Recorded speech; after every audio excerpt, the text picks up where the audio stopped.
কৃপাময় শ্রী গোবিন্দ তজুপদ রবীন্দ করুময় লক্ষ্মণ নমস্কার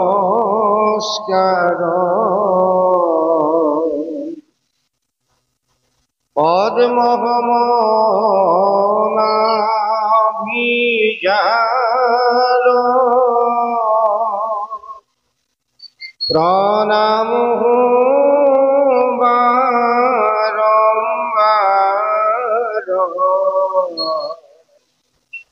নম দিব্য পদ্মমালাধারী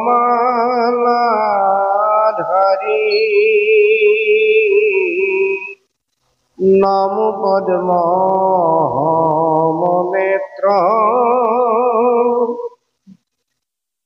পদজার তপত নম ভগত ভয় হরি বসুদেব কৃষ্ণ তুমি ভগত কংস সানুরাধি প্রেমর জন দ্রয়োগী দয়ানন্দ জগতর গুরু কৃষ্ণ তুয়া পাবে করু বন্দন রাম তুয়া পাবে করু বন্দন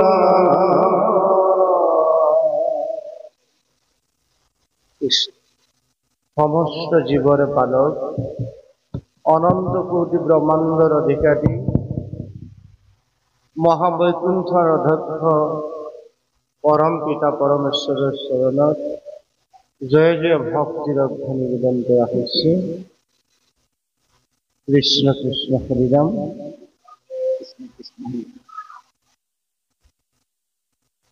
পূব পশ্চিম উত্তৰ দক্ষিণ কেউটি দিশৰ পৰা ভগৱন্তৰ প্ৰপন্ন ভক্তৰ সমাৱেশেৰে ঐতিহাসিক নিতাই পুখুৰী সমীপত আমাৰ শিক্ষা ক্ষেত্ৰৰ মাৰ্গদৰ্শিকা শিক্ষক আৱাসৰ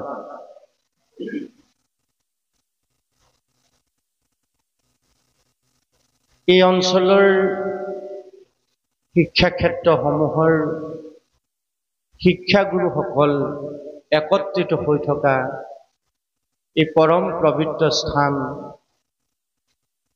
নিতাই পুখুৰী শিক্ষক কলনী। এই স্থানত আমি যিসকলৰ জৰিয়তে জীৱনত প্ৰকৃত মানুহ হোৱাৰ শিক্ষা লাভ কৰিবলৈ সক্ষম হৈছিলোঁ, এনে এটি স্থানত আমাৰ জ্ঞানদাতা গুৰুসকলৰ নিবাস স্থান নিতাই পুখুৰী শিক্ষক কলনীত তিনিদিনীয়াকৈ তেৰা সমষ্টৰ এই পবিত্ৰ গুৰুগৃহৰ প্ৰতিষ্ঠা দিৱসৰ লগত সংগতি ৰাখি পূৰ্ণকৃষ্ণ ভগৱন্তৰ পৰম মংগলময় বাগ্ময় মূৰ্তি শ্ৰীমদ ভাগৱত পাঠ আৰু পৰ্যালোচনাৰ দৰে এনে মহৎ কাৰ্যসূচী উত্তৰ পুৰুষৰ জীৱনৰ সঠিক পথ প্ৰশস্ত হেতু আমাৰ শ্ৰদ্ধাৰ এই পীঠস্থানৰ গুৰুতুল্য ব্যক্তিসকলে এই মহান অনুষ্ঠান আয়োজন কৰি এই অনুষ্ঠানৰ এগৰাকী ব্যাখ্যাকাৰক হিচাপে আমাৰ দৰে মহামূৰ্খমতীৰ নাম অন্তৰ্ভুক্ত কৰি আপোনাসৱ সন্ত মহন্তৰ চৰণ দৰ্শন কৰাৰ যি সুযোগ আমাক প্ৰদান কৰিলে তাৰ কাৰণে জয় জয় এই অনুষ্ঠানটিৰ লগত সংপৃক্ত হৈ থকা আমাৰ অতি শ্ৰদ্ধাৰ শিক্ষাগুৰু এই অনুষ্ঠানটিৰ সন্মানীয় সভাপতি মনোৰঞ্জন গগৈ ছাৰ, সন্মানীয় সম্পাদক ভাতৃপ্ৰতিম তথা নিতাই পুখুৰী উচ্চতৰ মাধ্যমিক বিদ্যালয়ৰ বিষয় শিক্ষক ভৈৰৱ গগৈকে প্ৰমুখ কৰি এই উদযাপন সমিতিৰ সমূহ ধৰ্মপ্ৰাণ জ্ঞানজ্যেষ্ঠ বয়োজ্যেষ্ঠ পিতৃতুল্য দেউতাসকল, ভক্তিৰ আধাৰ আই মাতৃসকল, আমাৰ অতিকে শ্ৰদ্ধাৰ অগ্ৰজসকল, সুখীদ বান্ধৱসকল আৰু এই গুৰুগৃহৰ লগত সংপৃক্ত হৈ আৰ্থিক কায়িক মানসিক ভাৱে এই অনুষ্ঠানটিৰ সৰ্বাংগ সুন্দৰত পূৰ্ণ সহযোগিতা আগবঢ়োৱা যুৱ বন্ধুসকল, সকলোলৈকে মান্যানুসাৰে পবিত্ৰ ব্যাসপীঠখনৰ পৰা শ্ৰদ্ধা ভক্তি মৰম তথা সেৱা জ্ঞাপন কৰিছোঁ। ইতিমধ্যে আমাৰ জীৱনৰ আধ্যাত্মিক ক্ষেত্ৰখনলৈ আপোনাসৱ সন্ত মহন্তৰ সন্মুখত ভাগৱতৰ ২-৪টা অমৃত কথা নিজৰ জীৱনত প্ৰয়োগ কৰি নিজে যেনেকৈ অনুভৱ কৰোঁ, এই অনুভৱ কৰি আপোনাসৱৰ সন্মুখত দুটি কথা ক'ব পৰাকৈ এই ক্ষেত্ৰখনৰ মাজলৈ আমাক আগবঢ়াই অনা যাৰ আদৰ্শৰ জৰিয়তে আপোনাসৱ সন্ত মহন্তৰ মাজত আপোনাসৱৰ দৰ্শন পৰশৰে জীৱন ধন্য কৰাৰ সুযোগ লাভ কৰিলোঁ। আমাৰ পূজ্যপাত গুৰু, আমাৰ অতি শ্ৰদ্ধাৰ পিতৃতুল্য অসমৰ এগৰাকী প্ৰতীৰ্যশা আধ্যাত্মিক উঠি অহা যুৱ প্ৰজন্মৰ মাৰ্গদৰ্শক, আমাৰ সকলোৰে শিক্ষাগুৰু শ্ৰদ্ধাৰ ৰজনীকান্ত দত্ত ছাৰ, তেৰাৰ চৰণলৈ অন্তৰৰ নিভৃত পুনৰ ভক্তি অঞ্জলি জ্ঞাপন কৰিছোঁ। আজিৰ এই পীঠস্থানত আমাক যি ভাগৱত বক্তা হিচাপে আপোনাসৱে আমন্ত্ৰণ কৰি আনিছে, আচলতে আমি সিমানৰ প্ৰাপ্ত নহয়। আমাৰ পূবে পশ্চিমে উত্তৰে দক্ষিণে কেউফালে য'ত আমাৰ জীৱনৰ গুৰুসকল মাৰ্গদৰ্শকসকল থাকিব, তাত আমি আহি আপোনাসৱক ভাগৱতৰ দৰে এক গহন শাস্ত্ৰৰ অমৃত উদ্ধাৰ কৰি দিয়াটো আমাৰ কাৰণে ধৃষ্টতা মাথো। আমি এনে মৰহাস কেতিয়াও নকৰোঁ। য'ত আমাৰ শিক্ষাগুৰুসকল থাকিব তাত আমি আপোনাসৱক ভাগৱতৰ জ্ঞান দিবলৈ আমি আগবাঢ়ি যাম। নিশ্চয়কৈ এইটো আমাৰ মৰহাস কৰা হ'ব। তথাপি আপোনাসৱ সন্ত মহন্তই আমাক এই পবিত্ৰ স্থানলৈ আমন্ত্ৰণ কৰি আনি ভাগৱতৰ ওপৰত বোধ হয় আমাৰ উঠি অহা যুৱ প্ৰজন্মৰ মাজত ২-৪টি কথা আমাক অৱগত কৰিবৰ কাৰণেই এই কাৰ্যসূচীত আমাৰ নাম সন্নিৱিষ্ট কৰিছে। আমি বিশেষভাৱে আশা কৰিম যিসকল আমাৰ যুৱ বন্ধু আছে তেখেতসকলে এই পবিত্ৰ স্থানত উপস্থিত থাকি নিশ্চয়কৈ আমাৰ জ্ঞানজ্যেষ্ঠ বয়োজ্যেষ্ঠ গুৰুসকলে এই দুদিনীয়া কাৰ্যসূচীৰে মহাভাগৱতৰ পাঠ আৰু পৰ্যালোচনাৰ জৰিয়তে আমাক যি পথৰ সন্ধান দিব খুজিছে নিশ্চিতভাৱে সেই পথৰ আমি পথিক হ'বৰ কাৰণে আমি প্ৰত্যেকজন যুৱ বন্ধুৱে যত্ন কৰিম। আশাবাদী আমি আমাৰ সন্মুখ আসনত তেখেতসকলে উপবিষ্ট হৈ আমাৰ লগতে যাতে এই আলোচনা চক্ৰত অংশগ্ৰহণ কৰে তাৰ কাৰণে আমি পদৌতি চৰণত জয় জয় সেৱা নিবেদন কৰিছোঁ। প্ৰভু সমস্ত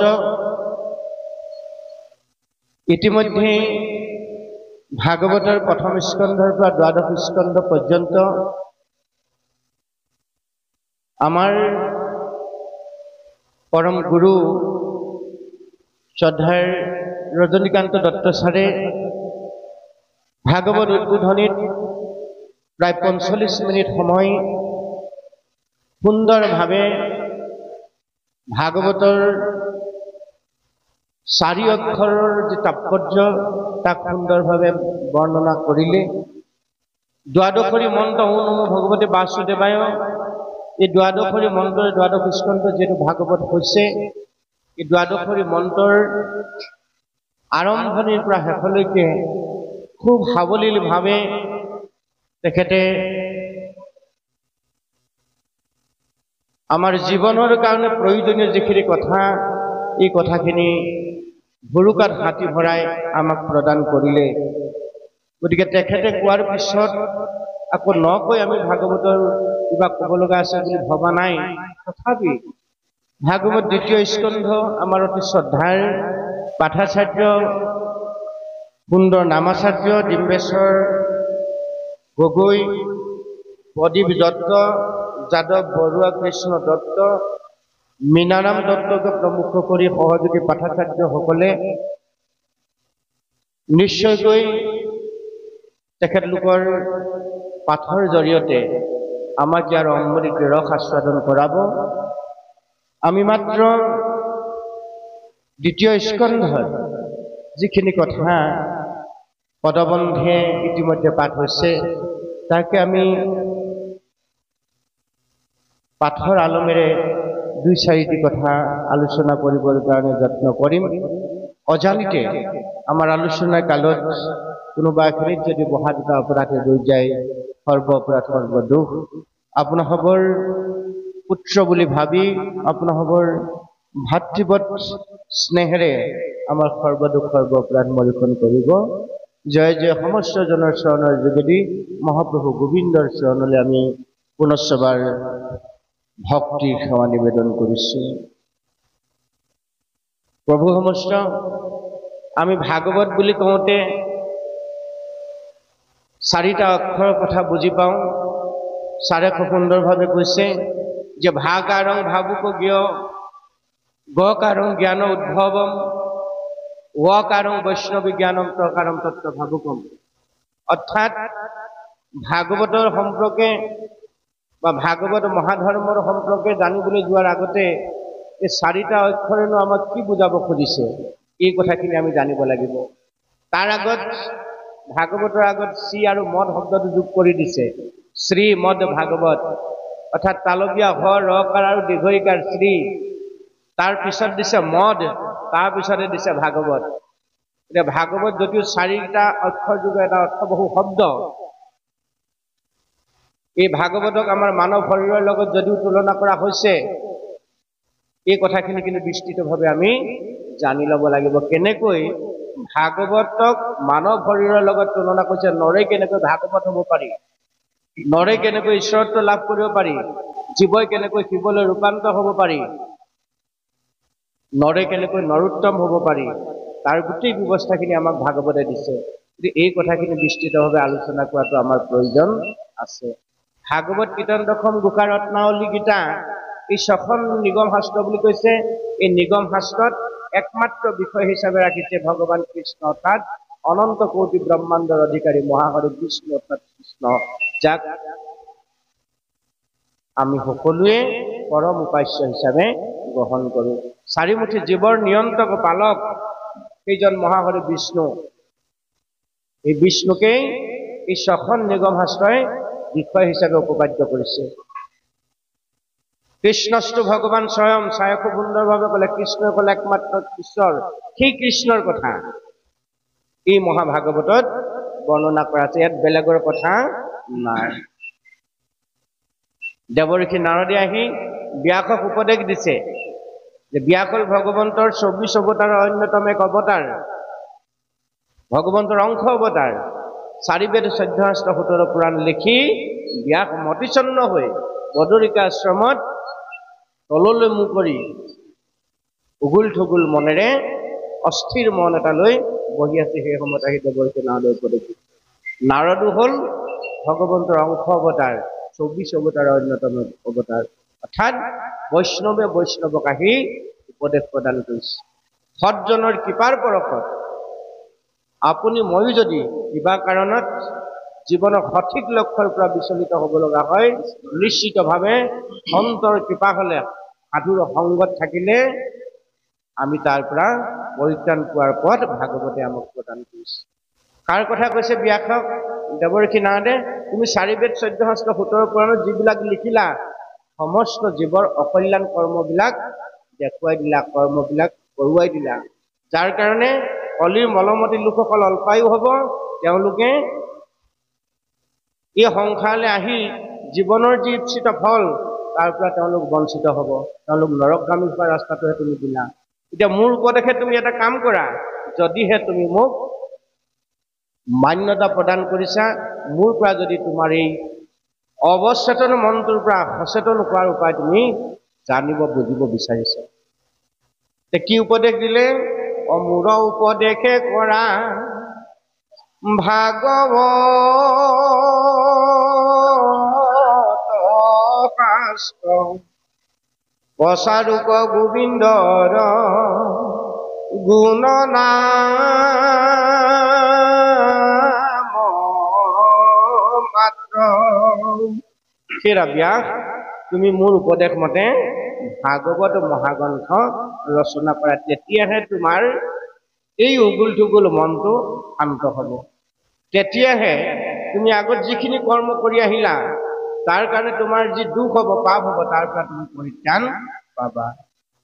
ভাগৱত গ্ৰন্থ ৰচনা কৰিবলৈ ক'লে আৰু তাত একমাত্ৰ কি হ'ব লাগিব? মহাপ্ৰভু গোবিন্দৰ গুঞ্জক বেকত হ'ব লাগিব, বেলেগৰ কথা আহিব নোৱাৰিব। সেইকাৰণে হ'ল ভাগৱত হ'ল ভগৱন্তৰ প্ৰত্যক্ষ বাগ্ময় মূৰ্তি, ইয়াত বেলেগ কথা নাই।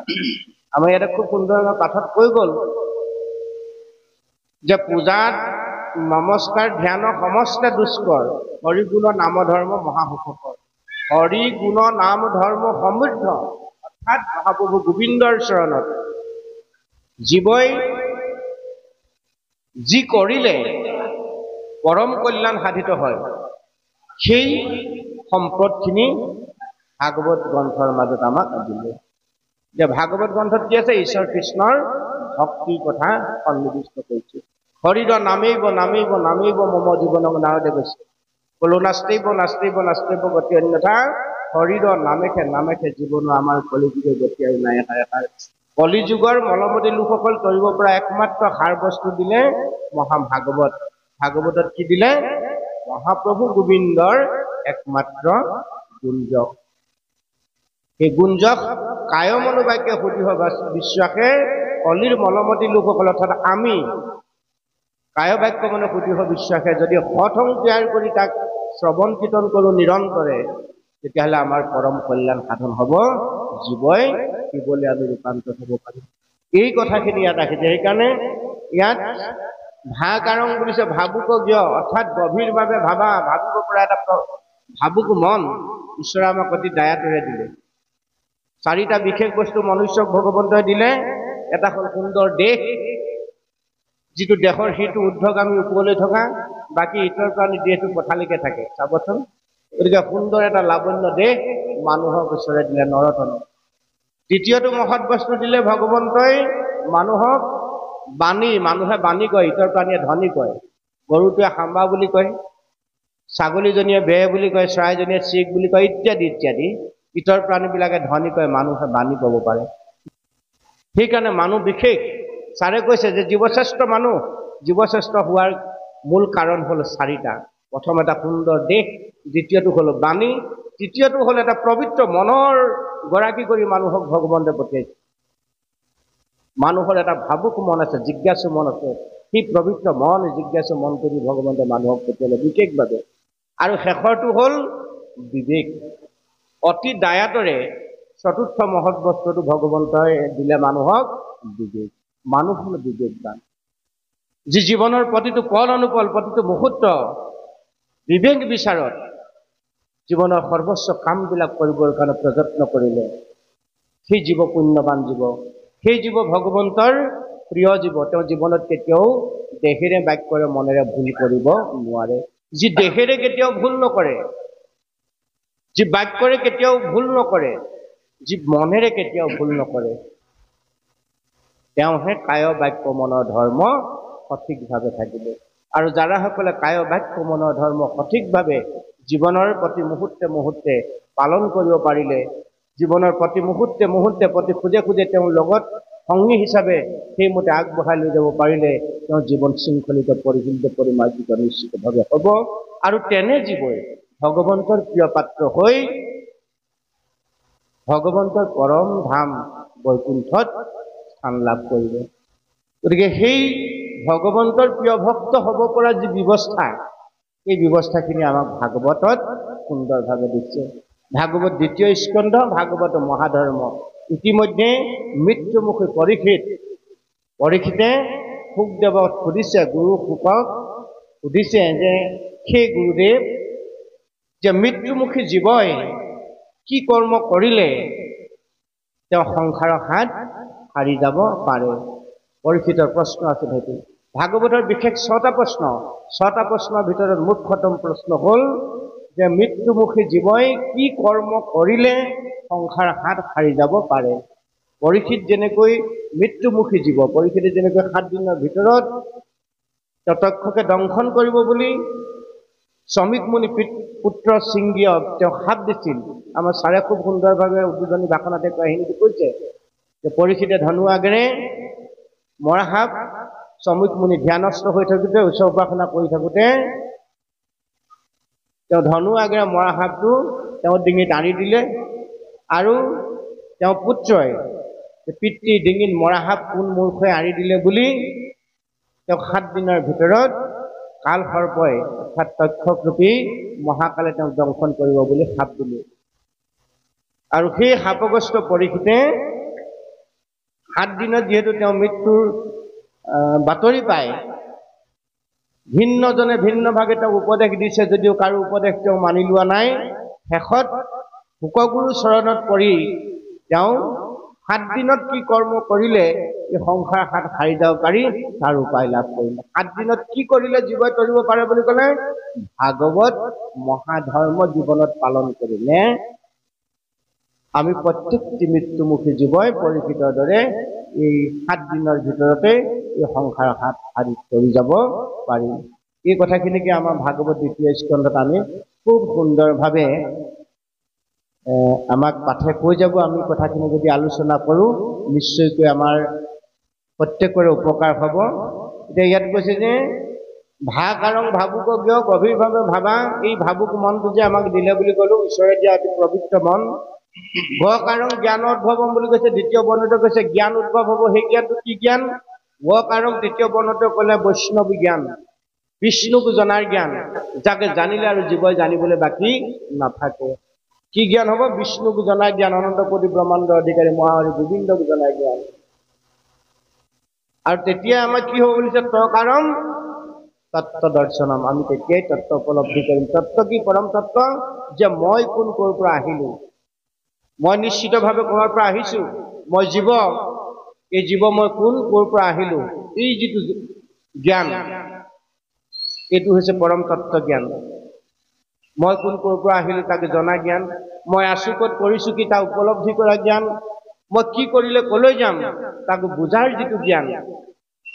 আমি এই তিনিটা প্ৰশ্ন লৈ সংসাৰলৈ আহিলোঁ।